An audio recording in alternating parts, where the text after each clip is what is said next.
क्या करूं? राजकुमार कहीं दिखाई नहीं दे रहे। हर आंगन, हर कक्ष देख लिया, किंतु कहीं नजर ही नहीं आ रहे। यदि महल के बाहर नहीं गए तो कहाँ चले गए? जमीन खा गई या आसमान निकल गया? नहीं करना मुझे प्रेम किसी से। को दुर्बल बना देता।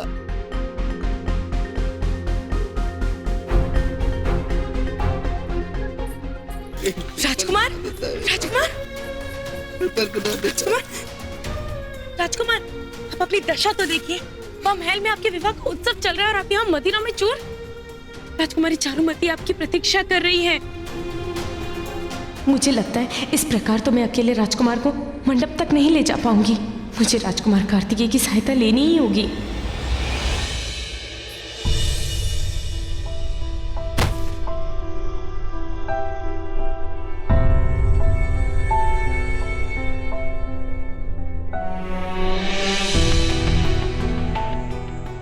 तुम्हें पता है, आज हमने अपनी माँ को शोक मनाया, बड़ी सभा में अपनी माँ का श्राद्ध करा और श्राद्ध में सम्मिलित होने के लिए अकेला व्यक्ति था। कष्ट होता है ये सोचकर कितने वर्ष हो गए मेरी माँ की मृत्यु को, जब से मैंने अपने आप को संभाला, अपने होश को संभाला। प्रत्येक दिन मैं चाहता था कि पिताश्री मेरी माँ का स्मरण करें निष्ठा से।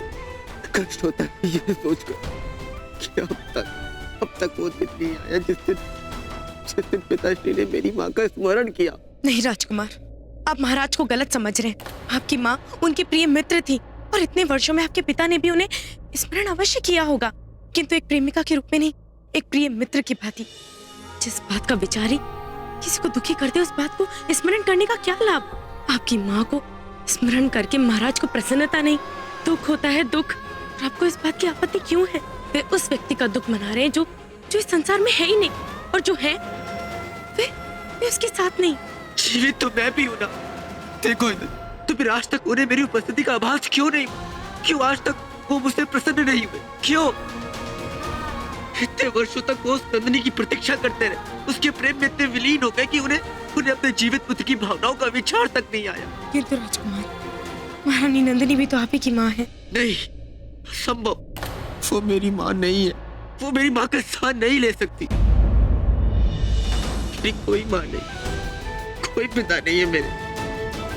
मैं कहता रहता हूँ ना कि मैं बहुत कठोर हूँ, बहुत शक्तिशाली हूँ। मेरे सीने में हृदय नाम की कोई वस्तु नहीं है, मुझे कोई पीड़ा नहीं होती, मुझे कोई हानि नहीं पहुंचा सकता। जानती हो क्यों कहता हूँ? क्यों?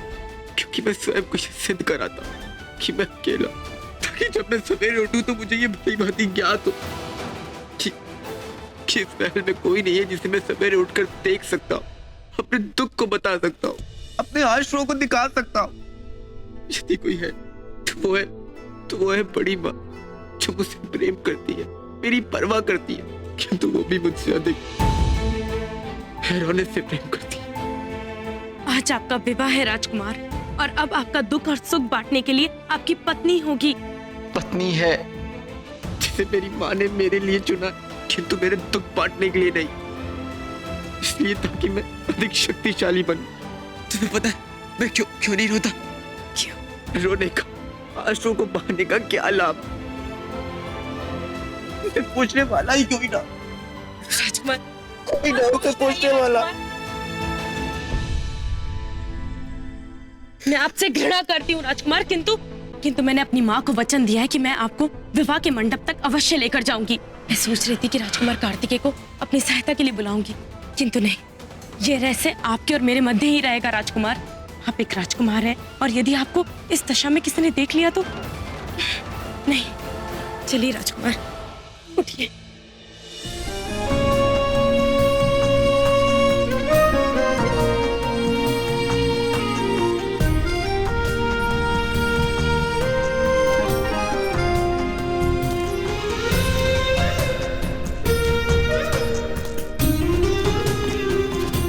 कैसे निकलूं यहाँ से? राजकुमार की ये दशा किसी को दिखनी नहीं चाहिए।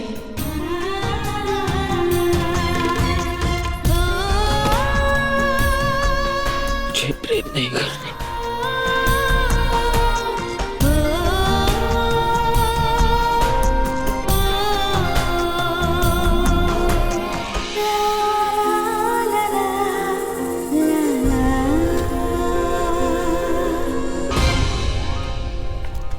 बिंदुसार, यहाँ पर आप हैं। सब इतना चिंतित थे आपको लेके, आपको महल में हमने कहाँ नहीं ढूंढा। नहीं, आपको फिक्र करने की कोई बात नहीं है। दरअसल हमारे यहाँ एक रस्म है जिसमें दूल्हे को विवाह से पूर्व भगवान के दर्शन करने जाना होता है, इसीलिए बिंदुसार मंदिर गया था। अब हमें एक भी क्षण व्यर्थ किए बिना ही बिंदुसार को मंडप तक पहुंचाना होगा।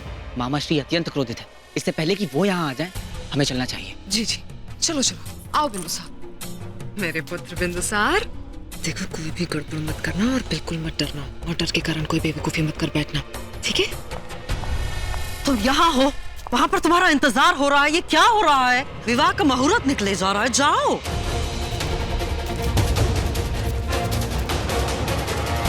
चलो हेलेना। माँ, मैं आपको बता नहीं सकती मैं कितनी ज्यादा खुश हूँ। आपको यकीन नहीं होगा कि मैंने आज क्या किया है। क्या किया है तुमने हेलेना? माँ, आपको याद है मैंने आपसे कहा था कि मैंने चारुमती को हमारे पुत्र अडोनिस के लिए चुना है। क्या कह रही हो? तुम्हारा दिमाग खराब हो गया है?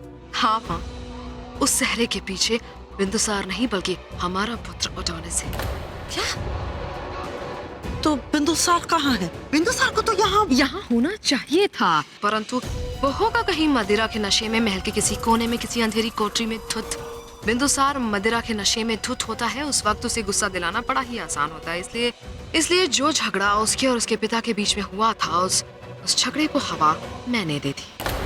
हाँ माँ, बैठे। वो तो अच्छा है माँ जो बिंदुसार इस समय मगध का युवराज नहीं है, और मैं भी ये नहीं चाहती थी कि वो कभी मगध का युवराज बने, और आगे भी ये चीज ना हो। इसलिए अच्छा ही होगा जो आज रात बिंदुसार मंडप में अपने विवाह के लिए ना पहुंचे। इससे पूरे महल को ये लगेगा कि बिंदुसार ने अपने पिता पर आक्रमण किया, उसके बाद अपनी माँ का शोक मनाया, जिसकी बदौलत चंद्र को बिंदुसार पर क्रोध आया। अपनी माँ के शोक में बिंदुसार इतना डूब गया कि वो अपने ही विवाह के लिए नहीं आ पाया, और ऐसे समय पर हमारे अडोनिस ने उस लड़की का हाथ थामकर हम सबकी इज्जत बचाई। माँ, मैं चंद्र के सामने बिंदुसार को इतना गिरा दूंगी कि एक समय ऐसा आएगा जब चंद्र अडोनिस को स्वयं मगध का युवराज घोषित कर देगा। और एक बार अडोनिस मगध का राजा बन गया, उसके बाद चारुमती के पिता का स्वर हमारे सामने कभी नहीं उठ पाएगा। हेलेना, क्या दाव खेला है तुमने। आखिर हो तो हमारी ही बेटी। वाह, मगध के भावी राजा और हमारे नाती का विवाह, तुम्हें बहुत मुबारक हो हेलेना।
पिताश्री की तलवार से मेरा सर कलम होगा।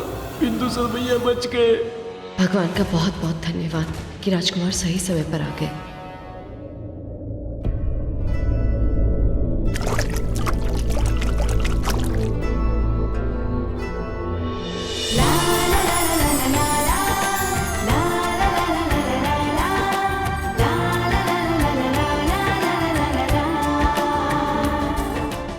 जिस अवस्था में था उस अभी उन सब बातों का समय नहीं है राजकुमार। ये सब बातें बाद में भी हो सकती है। अब आप उस अवस्था में आ चुके हैं कि स्वयं चलकर मंडप तक जा सकते हैं। सब महल में आपकी प्रतीक्षा कर रहे हैं। राजकुमारी चारुमती भी मंडप पे आपकी प्रतीक्षा कर रही है राजकुमार।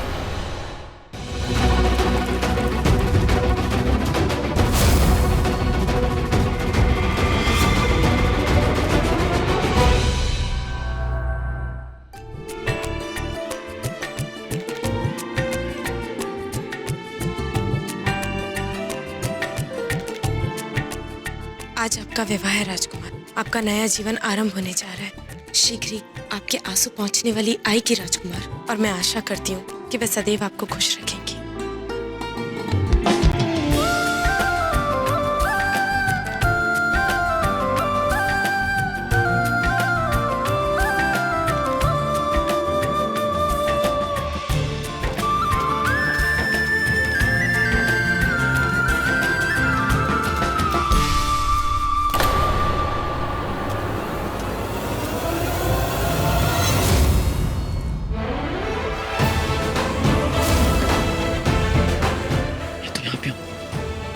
पर मंडप में वहां पर कौन है?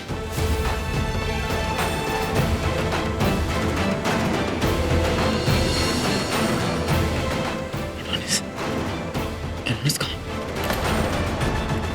कहीं मंडप में वही तो नहीं बैठा? इतनी वेदना, इतनी पीड़ा, आज पहली बार राजकुमार को मैंने इतनी पीड़ा में देखा है।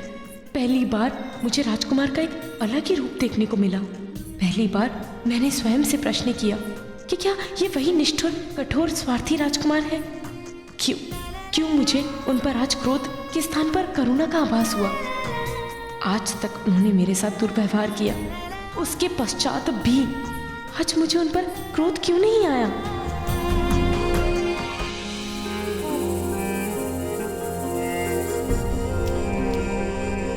राजकुमार, आप यहाँ क्या कर रहे हैं? आपको मंडप में होना चाहिए, जाइए ना। नहीं, हम वहां नहीं जा सकते। किंतु क्यों? क्योंकि वहां हमारे स्थान पर एडोनिस बैठा है।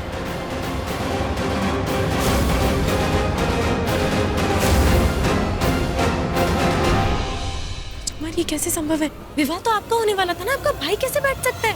हमें पता है, किंतु अभी हम वहां नहीं जा सकते।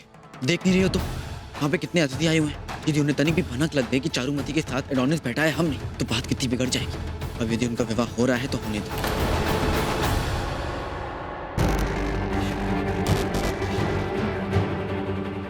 राजकुमार बिंदुसार? यदि राजकुमार बिंदुसार यहाँ है तो वहाँ चारुमती के साथ कौन है?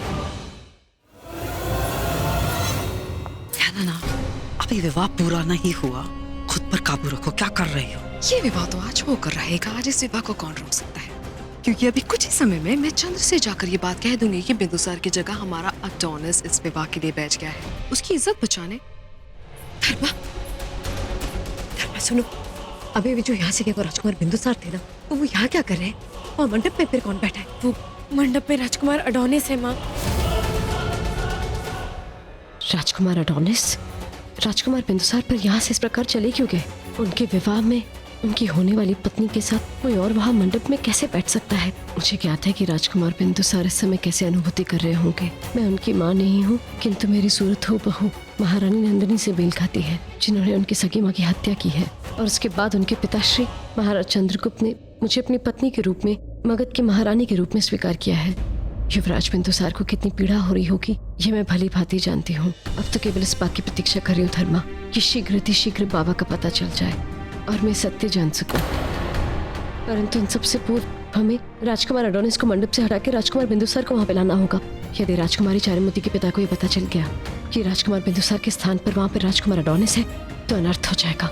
राजकुमारी के पिता मगध पर आक्रमण कर देंगे, अन्य राज्यों के साथ वे मगध के विरुद्ध हो जाएंगे। यहाँ पर उपस्थित सभी राजा वे इस अवसर को नहीं छोड़ेंगे। युद्ध छिड़ जाएगा और मगध इस समय ऐसे युद्ध के लिए प्रस्तुत नहीं है। इससे पूर्व की सब एक राजनीतिक मोड़ ले ले, हमें राजकुमार बिंदुसार को शीघ्र मंडप पे लेकर जाना ही होगा। माँ, इतनी गहरी राजनीति का ज्ञान बड़े बड़े लोगों को नहीं होता, तो फिर आपको कैसे?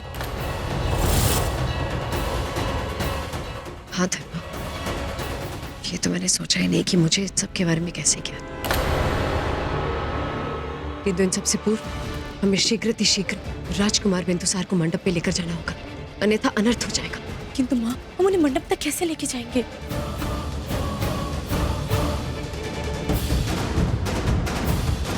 मेरे पास एक योजना है। राजकुमार, राजकुमार, राजकुमार, मैं जब से इस महल में आई हूँ तब से देख रही हूँ कि आप अपने पिता पर आरोप लगा रहे हैं कि उन्होंने कभी आपकी माँ से प्रेम नहीं किया। यदि वो अनुचित थे तो क्या आप उचित हैं? क्या आप अपनी बचपन की मित्र राजकुमारी चारुमती के साथ सही कर रहे हैं? आपको भली भांति ज्ञात है राजकुमार कि उनका विवाह आपके साथ तय हुआ है और वह आपसे कितना प्रेम करती है। जब उन्हें यह ज्ञात होगा कि उनका विवाह आपसे नहीं किसी और के साथ हो रहा है तो उन्हें स्वयं से घृणा हो जाएगी। कहिए राजकुमार, यदि आपके पिताश्री गलत है तो क्या आप सही हैं? कहिए राजकुमार, क्या आप अपने बचपन के मित्र के साथ ऐसी मित्रता निभाएंगे?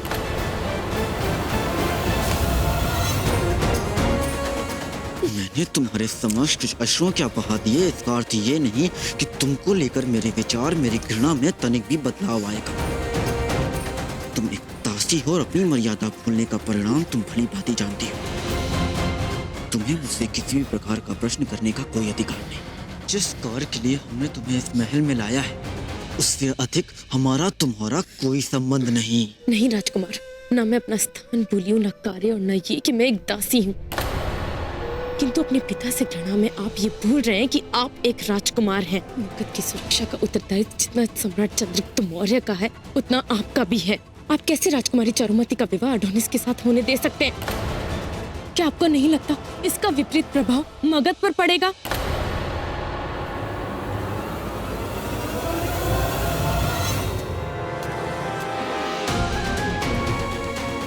विवाह के कुछ ही देर पश्चात राजकुमारी चारुमती के पिता को यह आभास हो जाएगा कि उनकी पुत्री का विवाह छल से राजकुमार बिंदुसार के साथ नहीं अपितु यवन के राजकुमार के साथ हुआ है। क्या आपको थोड़ा भी आभास है कि मगध पर कितनी बड़ी विपदा आ सकती है? कोई भी पिता अपनी पुत्री का जीवन बर्बाद होते नहीं देख सकता। और होगा क्या? वही प्रतिशोध, और प्रतिशोध के चलते आक्रमण होगा। इस राज्य में सभी राज्य के राजा उपस्थित हैं और स्वाभाविक है कि वे सभी राजकुमारी चारुमती के पिता का ही साथ देंगे और फिर युद्ध होगा। और राजकुमार, आपको भली भांति ज्ञात है कि इस समय मगध युद्ध के लिए तैयार नहीं है। तो मैं वहां जाऊं तो जाऊं कैसे? एडोनिस के साथ विवाह की सारी रीतियां आरंभ हो चुकी हैं। मेरे पास एक योजना है। क्या? क्या आपको यवन भाषा का ज्ञान है? मतलब? बताइए ना, क्या आपको यवन भाषा का ज्ञान है? हाँ है। बस यही जानना था।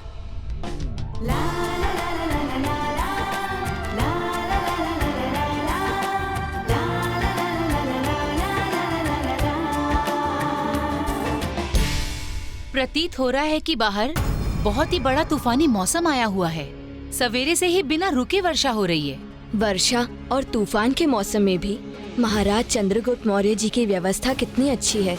किसी को किसी प्रकार की कोई कमी नहीं। अब वधू अपना हाथ वर के हाथ के ऊपर रख दे।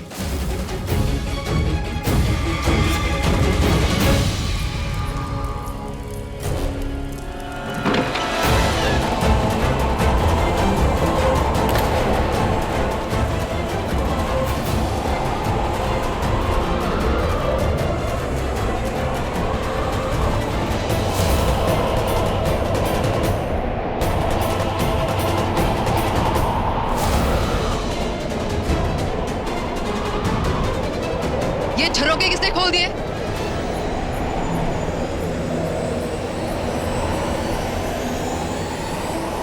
फोटिया, फोटिया। इसका अर्थ तो हिंदी में होता है अग्नि। इसका मतलब है कि महल में आग। हे भगवान, भागो!